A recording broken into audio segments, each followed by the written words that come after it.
உன் தோளுக்காகத்தான் இந்த மாலை ஏங்குது. கல்யாணம் கச்சேரி எப்போது?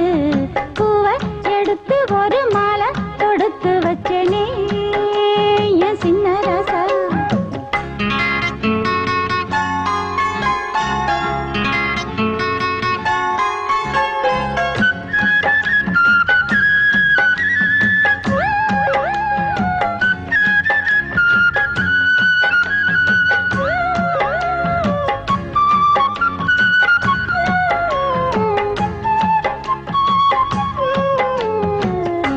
வாடையா வீசும் காத்து வளைக்குதே என பார்த்து